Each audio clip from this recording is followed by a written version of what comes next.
Archives of Prasar Bharati presents the timeless treasure of golden era.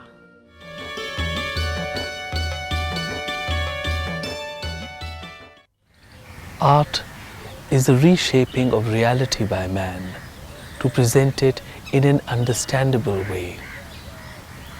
As the artist recreates the world around him, it is shaped by how he sees it and what he believes in. The Indian artist did not attempt to depict only the material reality around him.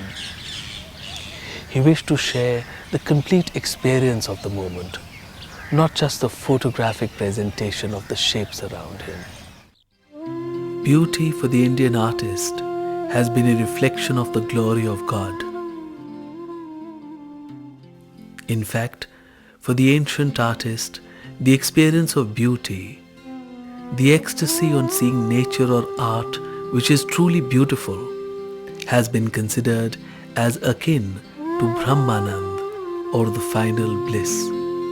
Join us on this journey into the heart of the Indian tradition of painting. Come with us to the gorge of the Vaghora river, where Ajanta was created, to the courts of the Mughals and the Deccani Sultans. Journey with us through the deserts of Rajasthan and the icy lands of Ladakh and Lahaul Spiti. In the verdant south and in the gentle hills of the north, experience the compassionate view of life that is enshrined in Indian painting.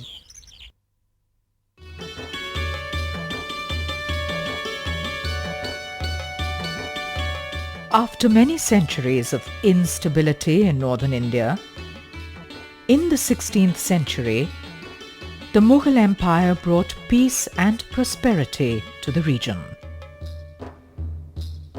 From east to west, from Bengal to Kabul, the Mughal Empire united vast territories under its rule. This was a period of significant developments in all areas of life and culture. The founder of the Mughal dynasty was Babur, a Turco-Mongol conqueror who came from Persia. He captured large parts of India and laid the foundations of the empire.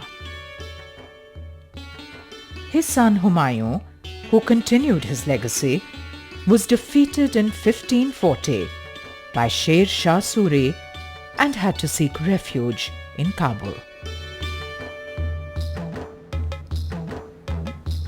He returned to India after 15 years and brought back with him 2 fine Persian painters and many painted manuscripts. This proved to be the beginning of one of the best recognized and most appreciated schools of painting in India, the Mughal school.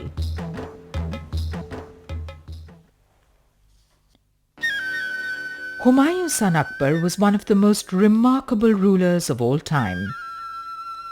He set up large royal karkhanas where large numbers of exquisite paintings were made. Thousands of artists flocked to his court from all over the country. Akbar was one of the greatest patrons of painting of all times, and under his innovative guidance and his remarkably modern vision, the art of painting developed in new directions. In the early period of his reign, he commissioned painted manuscripts on themes of fantasy and adventure. As he matured in years and outlook, his tastes tended towards the documentation of reality and historical accounts.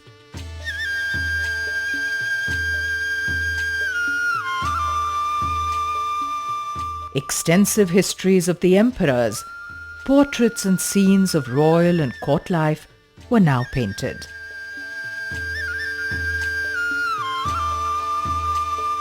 The paintings made under Akbar are marked by a sense of vitality and energy. They reflect the personality of the remarkable monarch who commissioned them. Akbar's court was one of the most cosmopolitan in the world. Christians, Hindus, Parsis, Jains, people from Persia and Europe all flocked to the magnificent court of Akbar. They brought with them the paintings of distant lands. Copies were made here of numerous European and Persian paintings, and aspects of their styles were selectively assimilated in the court ateliers.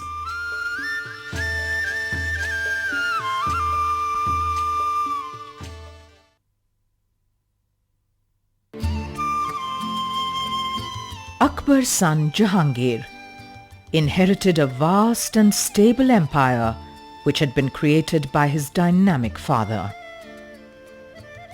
He also inherited his father's great appreciation of art and the traditions of painting which had developed under him.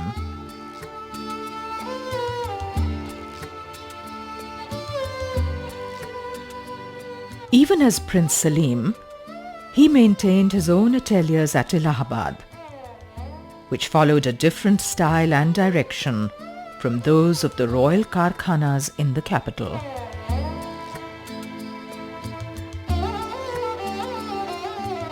Jahangir was a very different patron from Akbar.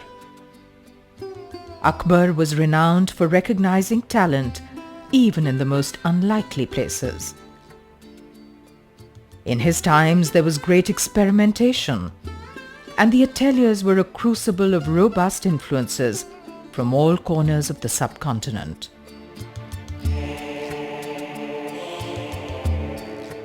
Jahangir took great pride in being a connoisseur of painting. He curtailed the swelling number of artists in the karkhanas. Only a select few who were known for their artistic achievements and whose styles of painting appealed to him were retained.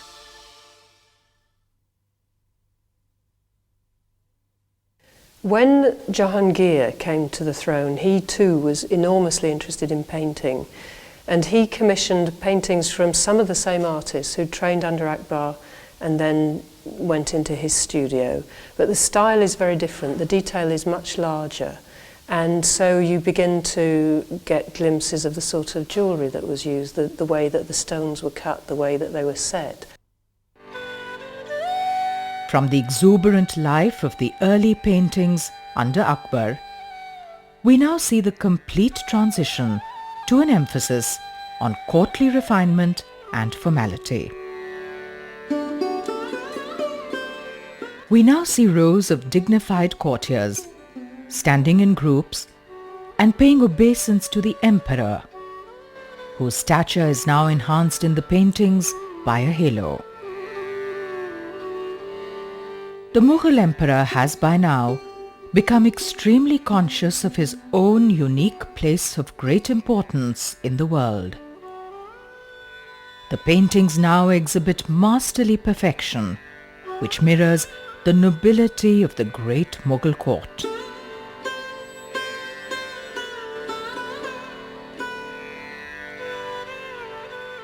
Jahangir had a keen mind and was deeply interested in the world around him. Whenever he saw something unusual, a new bird or animal, he immediately had it painted for posterity. Zebras, turkey cocks, peafowls, and many other creatures were all painted for him. Albums were produced of paintings of bird and animal studies. These were made with rare, in fact photographic precision, and are excellent botanical and zoological studies.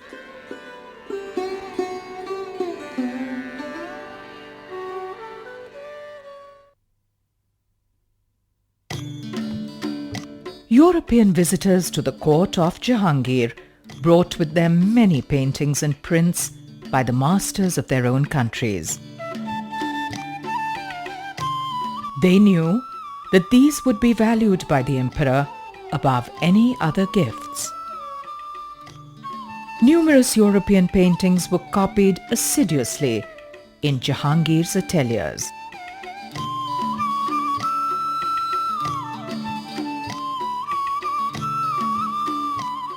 Jahangir's fondness of European paintings is also seen in this painting of him holding a painting of the Madonna. We see the increasing influence of European paintings in Jahangir's time. Mughal painters incorporated elements such as Western perspective in their own work. Under Jahangir, royal connoisseurship of paintings achieved new heights. In his memoirs, he boasts of his ability to recognize the work of different artists and describes the rewards and titles that he bestowed upon them.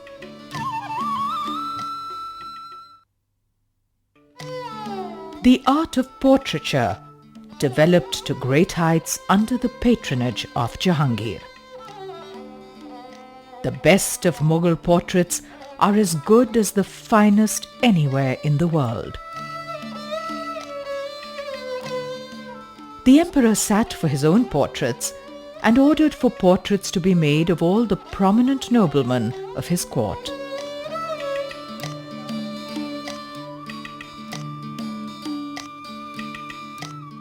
The equestrian portrait was also popular with the Mughals. The dignity of a pose on horseback was in keeping with the courtly style of portraiture which developed now.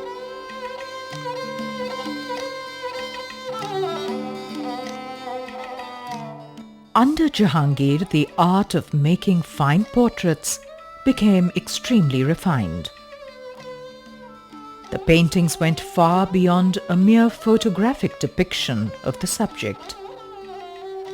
In fact, they were often penetrating psychological studies. When Jahangir sent his ambassador to Persia to meet the ruler Shah Abbas, he sent along with him the painter Bishan Das. Apart from many formal portraits of Shah Abbas, Bishan Das also made an interesting caricature, which brought out the character of the man who Jahangir had never seen. The painters were an aspect of what one could think of as the Mughal intelligence service.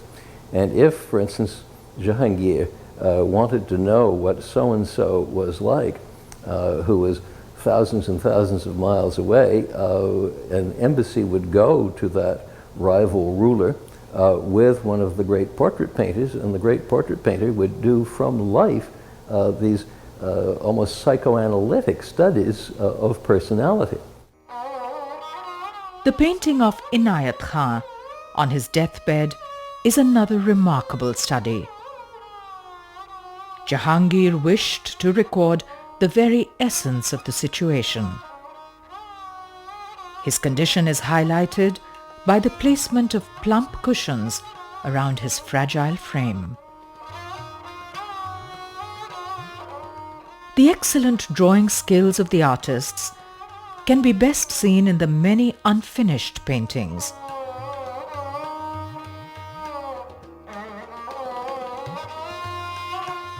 The outlines are strong, and the facial likeness of the subject is captured faithfully, with an emphasis on contours. The paintings under Jahangir bring us the magnificence and splendor of the Mughal court. Even the most common persons associated with the life of the court, when shown in the paintings, were rendered individually with complete sympathy and realism. The emphasis was on the imperial stature of the king and the court. Instead of the lively and human quality of earlier Mughal paintings, the accent is now on a formal dignity. Halos now become the norm in the depiction of the emperor. This emphasis on study from life is best seen in the marvelous animal studies.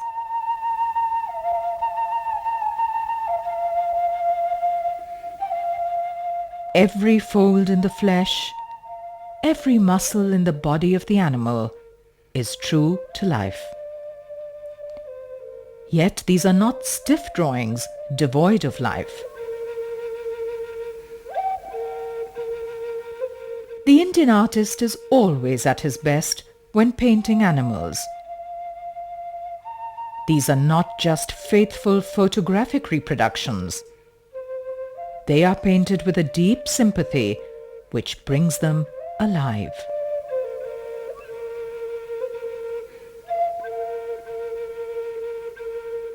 These works, especially those of the famed natural history painter Mansoor, are remarkable for their truthful representation and minute details.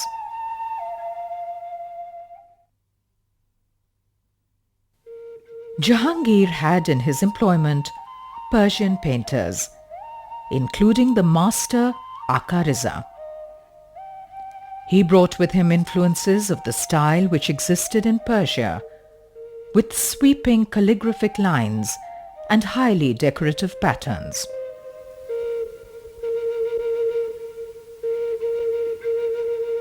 Along with the documentation of historical happenings and royal darbars, we see some very curious paintings commissioned by Jahangir.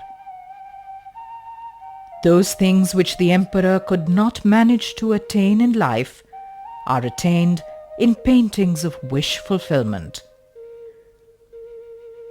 We see paintings of Jahangir symbolically killing Malik Amber, a sworn enemy who he was finding difficult to subdue in reality.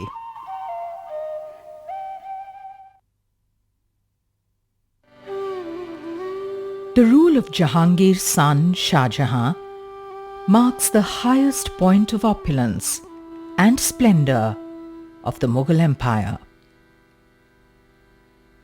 Shah Jahan had both the resources of a vast empire and a fine taste and appreciation of art and beautiful objects.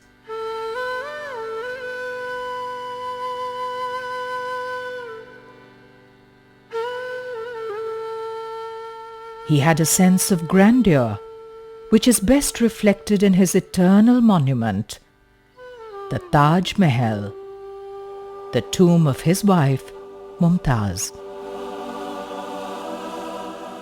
The perfection of the symmetry, the cool white luster of lavishly used marble, truly reflect the aesthetic vision of the emperor. Among all arts, he was most drawn to architecture and the making of grand monuments which would stand for all time to come. Shah Jahan is remembered today mostly for the fantastic buildings that he left, the Taj Mahal, the forts, the beautiful marble inlays of pietra dura, semi-precious stones. But he also commissioned paintings, and these have a distinctively decorative quality. The borders in particular of his paintings match in great measure the decoration on the monuments, and so you get a sense of the artists and the craftsmen and the designers all working together. And indeed we know from histories of the reign that every day Shah Jahan had them all go to him in the morning and present all their designs, their objects, the things that they were working on. So there's a sense of great personal interest in every aspect of the arts. The paintings commissioned by Shah Jahan possess a dazzling, jewel-like beauty. The perfection which he sought in the Taj Mahal is also seen in these paintings. The colors are refined and subdued. The paintings appear to glow with a luster like that of the white marble of his monuments. Shah Jahan had a sense of his place in history and the enormity of his vast empire. His works of art were intended to display the fabulous wealth which was at his command. Like his legendary peacock throne, encrusted with fabulous jewels, his paintings present a world of magnificence. However, the vigor and zest for life, which was present in the Mughal paintings under Akbar, is not to be found in these more formal works. The emperor is raised to the status of a deity in these paintings with a magnificent halo around him. Painters were commissioned to make elaborate and gorgeous paintings of the scenes of his darbar.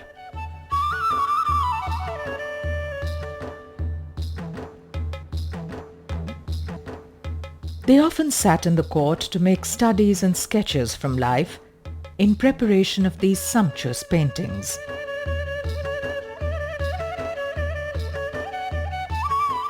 We gain an interesting insight into the mind of Shah Jahan in this painting of his time. Akbar is seen handing the crown of his legacy directly to Shah Jahan. Shah Jahan obviously considered himself and not his father Jahangir to be the worthy successor of the great Akbar.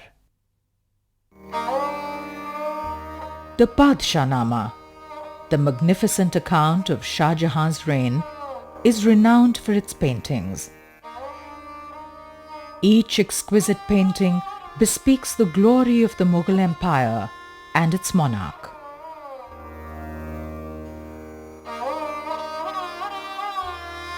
Realism is taken to new heights of dazzling perfection. Portraits are highly individualized, and these mark the high point of artistic achievement under Shah Jahan. Dara Shikoh, Shah Jahan's son, had a great love for the arts. He maintained his own atelier of artists and patronized the making of many paintings. We see a painting of him in a discussion with holy men.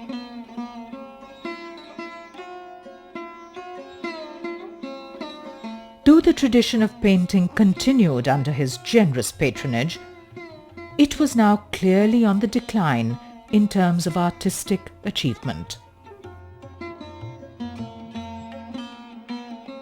The reign of Aurangzeb, who succeeded Shah Jahan to the throne, marks the end of the glorious era of Mughal painting.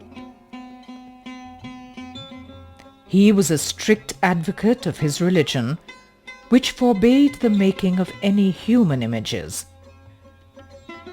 The art of painting declined under him. Hundreds of painters faced with unemployment travelled to the local courts in Rajasthan and in the hills of the Punjab in search of new patrons.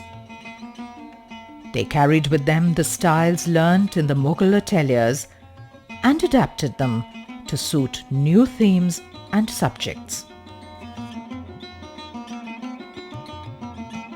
Even though the emperor had a puritanical attitude towards painting, we do see some portraits of him. We see him as a young man shooting a rifle. We see him as a groom seated on a horse at the time of his wedding.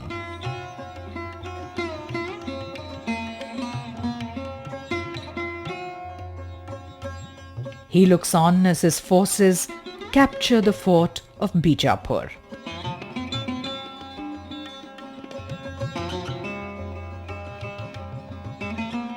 Paintings under Muhammad Shah, who ruled from 1719 to 1748, show the last flickering of the grand patronage of art under the imperial Mughals.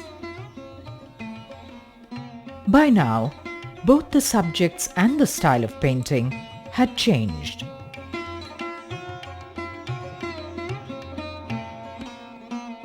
These were a far cry from the pioneering and masterly works created in Akbar's ateliers and the sophisticated later paintings under Jahangir and Shah Jahan.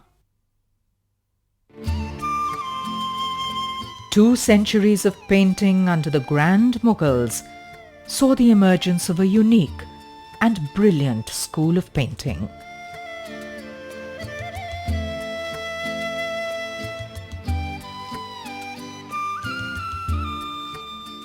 In the best of times, the Mughal court presented a marvelous combination of the inspiration of masterly painters and great patrons.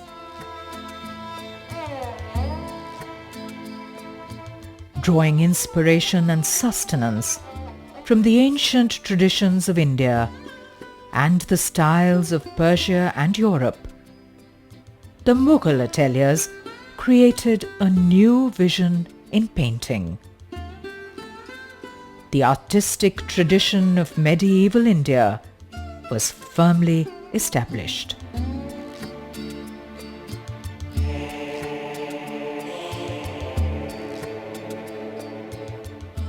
The innovations and the heights of perfection that were achieved here affected the art of painting in all corners of India and for all time to come.